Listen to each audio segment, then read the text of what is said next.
नमस्कार, मैं हूं प्रदीप कुमार। आप देख रहे हैं पॉलिटिकल आइडिया। पॉलिटिकल आइडिया के आज के इस अंक में आप सभी दर्शकों का बहुत बहुत स्वागत है।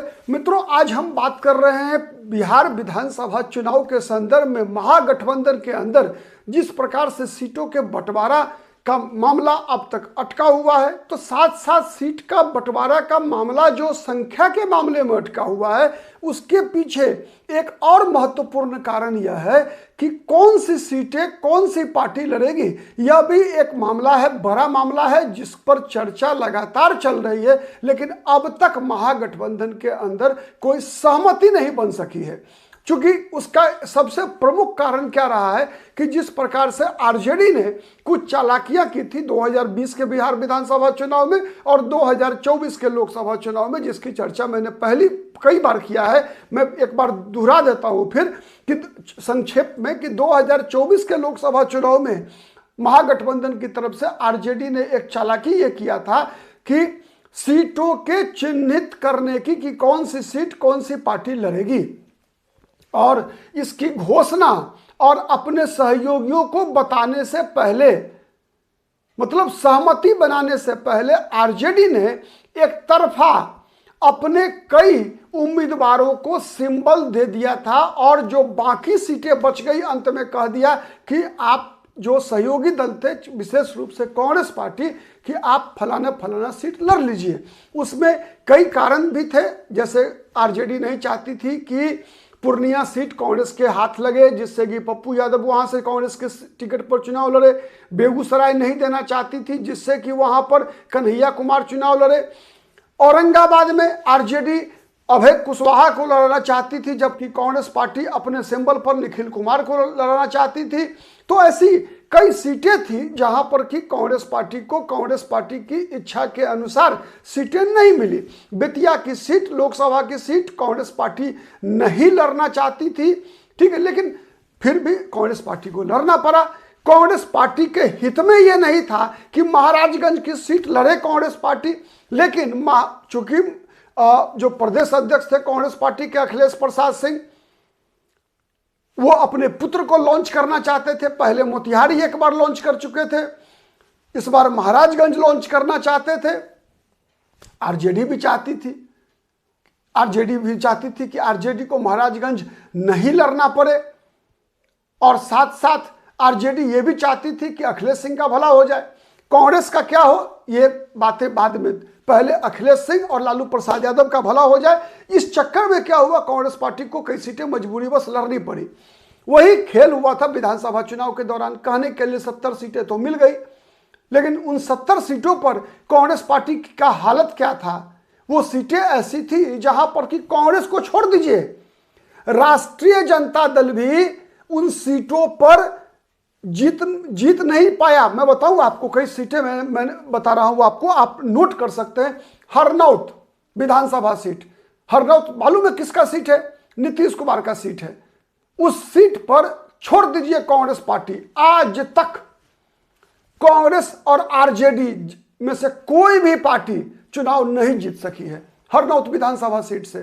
पता है आपको, राजगीर विधानसभा सुरक्षित सीट है। 1962 ईस्वी के बाद राजगीर में कांग्रेस कभी भी मित्रों चुनाव नहीं जीत सकी है।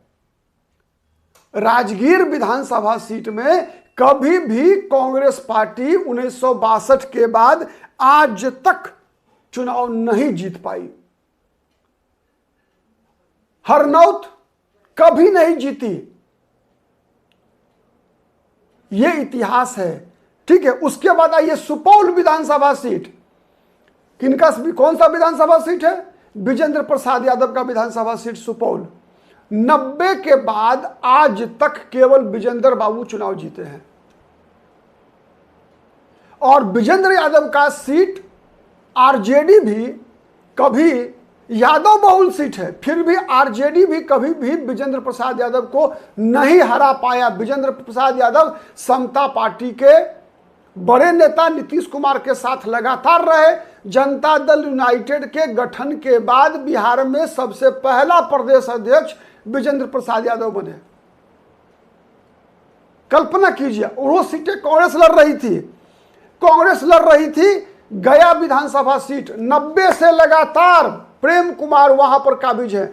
और 2025 में भी मैं दावे से कह रहा हूं कि भारतीय जनता पार्टी जिसके गर्दन में वहां पर कमल छाप का घंटी बांध देगा, उसकी जीत गया विधानसभा सीट में भी पक्की है। गया विधानसभा क्षेत्र में उसकी जीत पक्की है। ऐसा सामाजिक समीकरण है। 90 के बाद कभी भी कांग्रेस नहीं जीत पाई। अंतिम विधायक थे कांग्रेस के जय कुमार पालित, जो 1985 में वहां से चुनाव जीते थे इंदिरा गांधी के सहानुभूति लहर में। चलिए पूर्णिया 80 के बाद से केवल 2 पार्टी जीती। एक तो बीजेपी जीती, 2000 से 2025 तक अभी तक विधायक है बीजेपी के, और 80 से लेकर 2000 तक विधायक रहे वहां पर सीपीएम के। अजीत सरकार का विधानसभा सीट रहा वो। न कांग्रेस, न जनता दल, न राष्ट्रीय जनता दल, कभी किसी का कुछ भी दाल नहीं गला पूर्णिया विधानसभा सीट पर। बांकीपुर विधानसभा सीट 85 के बाद कभी भी कुछ भी नहीं। बांकीपुर से पहले ये 2008-9 के परिसीमन से पहले जाना जाता था पटना पश्चिम। लगातार नितिन नवीन वहां से विधायक हैं। उससे पहले उनके पिता नवीन किशोर प्रसाद सिन्हा भारतीय जनता पार्टी के विधायक थे। अंतिम चुनाव था 1985 का, जब कांग्रेस पार्टी जीत पाई थी पटना साहिब। 1985 अंतिम था जब कांग्रेस पार्टी इस सीट से जीत पाई थी। कुम्हरार गिनते चलिए आप। 1985 वो अंतिम विधानसभा सीट चुनाव था जब कांग्रेस पार्टी के अखिल हैदर वहां से विधायक हुए। उसके बाद 1990 में सुशील मोदी चुनाव लड़े पटना कुम्हरार, जो पहले पटना मध्य के नाम से जाना जाता था। सुशील मोदी लगातार चुनाव जीते 90, 95, 2000। उसके बाद से अरुण सिन्हा लगातार चुनाव जीतते आ रहे हैं। बीजेपी का गढ़ बना हुआ है। तो खैर कुम्हरार पिछली बार कांग्रेस नहीं लड़ी थी, बल्कि वहां राजद के उम्मीदवार थे। पटना साहिब में कांग्रेस के उम्मीदवार थे। यहां तक कि माने वहां नंद किशोर यादव 1995 से विधायक है पटना साहिब विधानसभा सीट पर। 90 में अंतिम बार था जब जनता दल के महताब लाल सिंह यादव जाति से थे, वो चुनाव जीते थे। उसके बाद से लगातार 95 से बीजेपी के नंद किशोर यादव, जो अभी विधानसभा के अध्यक्ष हैं, वो चुनाव जीतते आ रहे हैं। वहां से कांग्रेस पार्टी ने लड़ा दिया। ठीक है, रक्सौल विधानसभा सीट, रक्सौल 90 से कभी भी कांग्रेस पार्टी का कुछ भी नहीं है। वहां कांग्रेस लड़ रही थी। बथनाहा विधानसभा सीट, आप कल्पना कर सकते हैं, बथनाहा, जाले, लालगंज, ये सभी विधानसभा सीटें ऐसी है जहां पर कांग्रेस पार्टी का कुछ भी नहीं था। फिर भी महागठबंधन में आरजेडी ने एक तरफा फैसला करते हुए कांग्रेस के मत्थे मर दिया, और कांग्रेस पार्टी में के जो प्रदेश अध्यक्ष थे उनकी मिली भगत से ये खेल हुआ था। तो कांग्रेस पार्टी इस बार जो अड़ी हुई है कि नहीं, ये ऐसी सीटें नहीं चाहिए जहां कांग्रेस पार्टी का कोई आधार नहीं है।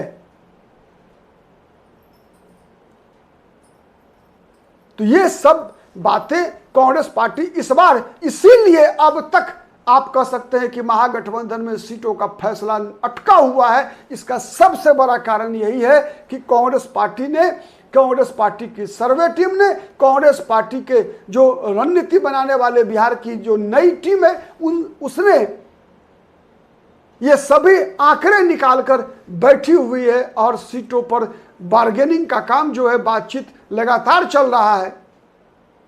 और यही मूल कारण है जिस कारण से अब तक सीटों का बंटवारा नहीं हो पाया है। आज के लिए इतना ही। बहुत बहुत धन्यवाद। नमस्कार, जय हिंद, जय भारत।